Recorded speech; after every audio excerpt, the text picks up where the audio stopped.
করা।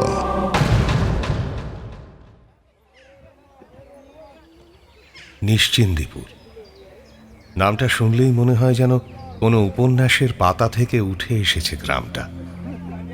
কিন্তু এই নিস্তরঙ্গ গ্রাম জীবনে হঠাৎই এক সন্দেহের বাতাবরণ তৈরি হলো গত বৈশাখ থেকে।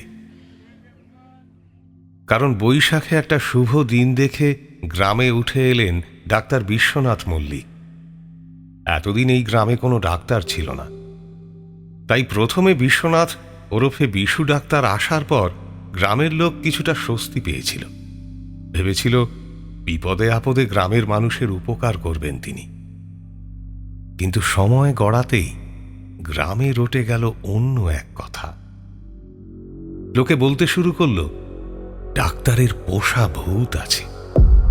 বাড়িতে নাকি নানান রকমের বয়ামে ভূত আটকে রাখে বিশু, কাউকে বলে না। সেদিন শঙ্করের চায়ের দোকানে দাঁড়িয়ে বিভূতি মল্লিক সেই কথাটাই বলছিলেন। চায়ে চুমুক দিতে দিতে বিভূতি বললেন, তোরা জানিস না, আমি সেদিন নিজের চোখে দেখেছি। শঙ্কর জিজ্ঞাসা করল, কি দেখলেন? বিভূতি বললেন, আরে আমার নাড়ি দেখে ডাক্তার গিয়েছিল ওষুধ আনতে। দেখলুম পর্দা সরিয়ে সে গেল পাশের ঘরে, ভুল করে দরজাটা খুলে রেখে গেছিল। হাওয়ায় পর্দাটা সরতেই আমি স্পষ্ট দেখতে পেলুম পাশের ঘরে সার দিয়ে রাখা ছোট বড় নানান রকম সব কাঁচের বয়াম, আর সেই বয়ামের মধ্যে ধোঁয়ার মতো কি সব যেন।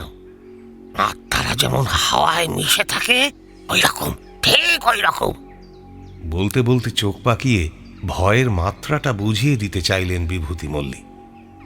শঙ্কর পাল্টা প্রশ্ন করল, আপনি কি করে বুঝলেন ওগুলো ভূত? ভূত ছাড়া কি, তোরা তো আজকালকার ছেলে। আমাদের পাড়া গায়ে আগে ভূতের উপদ্রব তো কম ছিল না। আমি কত সব দেখেছি, এখন আরো সব নেই। গ্রামের সব ভূত ধরে ধরে ওই শিশিতে বন্দি করে রেখেছে ভূতের ডাক্তার।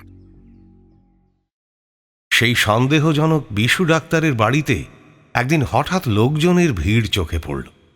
গ্রামের কিছু কিছু লোকও নেমন্তন্ন পেলে। বিশু ডাক্তার বিয়ে করে বউ নিয়ে এলো বাড়িতে। লোক উপচে পড়ল সেই নতুন বউ দেখতে।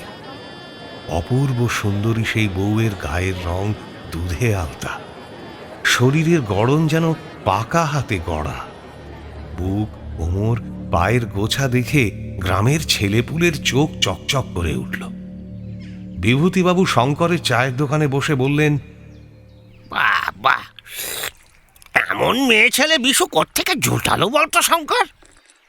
শঙ্কর কিছুক্ষণ চুপ করে রইল, তারপর বলল, শহরের মেয়ে, শুনেছি অনেক পড়াশোনা জানে। ডাক্তারের সঙ্গে দেখে শুনে বিয়ে দিয়েছে মেয়ের বাড়ির লোকেরা। বিভূতি চায়ে আবার একটা চুমুক দিয়ে বললেন, আশ্চর্য, হ্যাঁ, এমন একটা আধবুড়ো লোকের এমন কচি বউ। ডাক্তারের বউ মালতীকে নিয়ে গ্রামের লোকের আগ্রহের শেষ নেই। সেই বউ রোজ বাড়ির পেছনের পুকুরে স্নান করে, কাপড় কাচে, বাসন মাজে।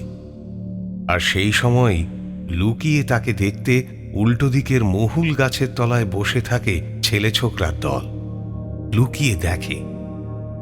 কিন্তু এই বিষয়ে সবচেয়ে বেশি আগ্রহী পল্টু আর মদন। পাড়ার বছর 25-এর দুই ছোঁড়া, শরীরে যৌবন টকবক করছে। মালতীকে দেখা তাই শেষ হয় না যেন ওদের। মাঠে খেলতে যাওয়া কমে গিয়েছে, রেল লাইনের ধারে বসে নেশারও সময় পাচ্ছে না। সারা দিন বাড়ির দিকে উঁকি ঝুঁকি আর পুকুর পাড়ে নজর। কখন মালতী আসবে? একবার চোখের দেখা দেখে মনের খিদে মেটাবে।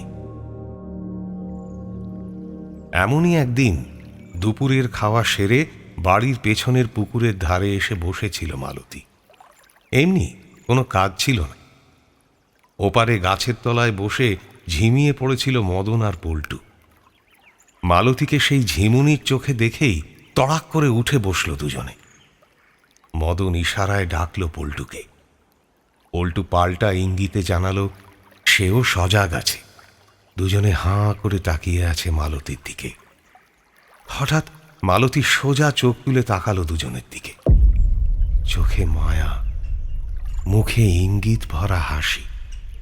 চোখ নামানোর সুযোগ পেল না পল্টু আর মদন। কয়েক মুহূর্ত পর ওদের মালুম হলো যেটা ঘটছে সেটা ঠিক নয়। তড়িঘড়ি সাইকেল নিয়ে বিদায় নিল দুজনে। সেদিনের ঘটনার পর থেকে মদন আর পল্টু চিন্তায় দিন কতক বিশু ডাক্তারের বাড়ির দিকে ঘেঁষেনি। ভেবেছিল মালতী কথাটা নির্ঘাত বিশুকে জানাবে। বিশু এসব জানতে পারলে মারধর তো দেবেই, গ্রামের মধ্যেও অপমানের শেষ থাকবে না। কিন্তু কিছুই হলো না। 7 দিন কেটে গেল নির্বিঘ্নে। আর তেমন ঝামেলায় না পড়ায় একটু একটু করে ফিরে এলো লোভ। লোভ যে আসলে নেশার মতো, ছাড়তেই চায় না, ফিরে ফিরে আসে। শেষমেশ আবার সপ্তাহ না ঘুরতেই পুকুর পাড়ে ঝোপের আড়ালে গিয়ে ঘাপটি মেরে বসে রইল মদন আর পল্টু। সেদিন আবার দুপুর গড়িয়ে পুকুর ঘাটে এলো মালতী। ফিনফিনে শাড়ি শরীরে লেপ্টে জড়িয়ে আছে। দেখে চোখের পাতা পড়ে না মদন আর পল্টুর। কিন্তু সেদিনও সেই এক কাণ্ড। পুকুর পাড় থেকে হুট করে চোখ তুলে তাকায় মালতী। তবে আগের দিন সে চোখে কোনো ইশারা ছিল না। আজ মদন আর পল্টু স্পষ্ট দেখতে পায় চোখে লেগে আছে একটা ইশারা, একটা হাতছানি। ওরা তাই এবার আর ভয় পায় না, চোখ নামায় না। মালতী পুকুরের এক পার দিয়ে কিছুটা এগিয়ে গিয়ে একটা ছোট্ট কাগজ রেখে মুচকি দুষ্টুমি হাসি হেসে আঁচল উড়িয়ে আবার বাড়ির ভেতর চলে যায়। মদন আর পল্টু ছুটতে গিয়ে কাগজটা তুলে নেয়। রাতে উনি ঘুমিয়ে পড়েন তাড়াতাড়ি। 10টার পর এসো, তোমাদের সঙ্গে আমার দরকার আছে। চোখকে বিশ্বাস করতে পারে না ওরা। সত্যিই তাই। রাতে ওদের সঙ্গে একা দেখা করতে চেয়েছে মালতী। সেদিন অমাবস্যার রাত। সাইকেলটা কোনো মতে ঝোপের মধ্যে ফেলে ওরা পুকুর পাড়ে আসে। 10টা তখনও বাজেনি। মদন বলে, ভাই, কোনো কেস খাবো না তো? পল্টু বলে, দূর, কিসের কেস? ও তো নিজেই আমাদের আসতে বলেছে। না মানে, কেউ যদি আমাদের দেখে ফেলে এখানে? আরে কে দেখবে, ছাড় তো। অমাবস্যার রাতে 2 হাত দূরের জিনিসও দেখা যাচ্ছে না। তাই ঝোপঝাড়ের মধ্যে পুকুর পাড়ে ওদের যে কেউ দেখতে পাবে না সে বিষয়ে ওরা নিশ্চিত। কিন্তু অপেক্ষার প্রতিটা সেকেন্ড যেন এক যুগ মনে হতে থাকে ওদের। পল্টু বলে, গুরু, মালটা আসবে তো রে? আর কতক্ষণ দাঁড়িয়ে থাকবো? মশা কামড়ে শেষ করে দিচ্ছে মারি। উফ উফ। মদন বলে, মধু খেতে এলে মৌমাছির কামড় তো একটু খেতেই হবে বাবা। কথাটা শেষ হতেই ওরা দেখতে পায় ডাক্তারের বাড়ির পেছনের দরজা দিয়ে কে যেন এদিকে বেরিয়ে আসছে।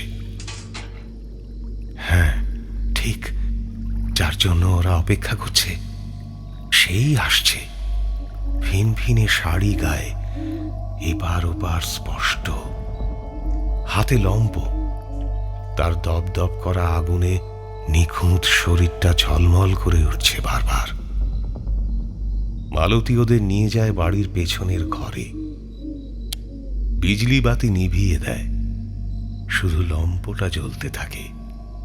মালতী সরাসরি বলে, ভালো লাগে আমাকে? মদন বলে, হেসে ওঠে মালতী। বলে, ভয় করছে?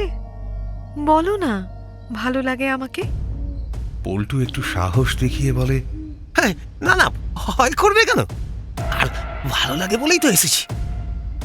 মালতী বলে, তাহলে এসো, কাছে এসে বসো। এমন দূরে দূরে থাকলে কথা বলা যায় নাকি? পল্টু সাহস দেখিয়ে এগিয়ে যায় মালতীর দিকে। অন্ধকারে মালতীর মুখটা ভালো দেখা যাচ্ছে না, কেমন আবছা লাগে। পল্টুকে নাগালের মধ্যে পেয়েই হঠাৎ চোখ পাল্টে যায় মালতীর। মদন সামনে বসেই দেখে মালতীর চোখগুলো হঠাৎ রক্ত জবার মতো লাল হয়ে গেছে, আর মুখের ভেতর থেকে বেরিয়ে এসেছে দুটো ধারালো দাঁত। চোখে মুখে যেন তীব্র হিংসা। করে চেঁচিয়ে ওঠে মদন। কিছু বোঝার আগেই দাঁতগুলো ঢুকে যায় পল্টুর ঘাড়ে।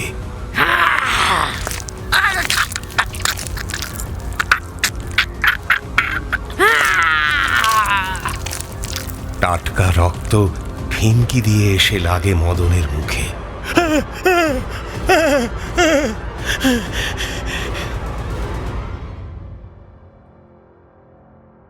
পরের দিন সকাল থেকে পল্টু আর মদনকে আর কোনো দিন গ্রামে পাওয়া যায়নি।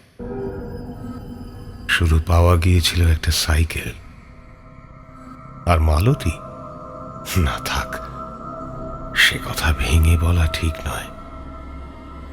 শুধু একটা কথা বলা যায়, ডাক্তারের বাড়িতে সেদিন থেকে আরো দুটো বড় কাচের শিশি এসেছিল। তার মধ্যে ছিল ধোঁয়া ধোঁয়া কি সব যেন। গ্রামের লোকেরা যাকে বলে ডাক্তারের পোষা ভূত।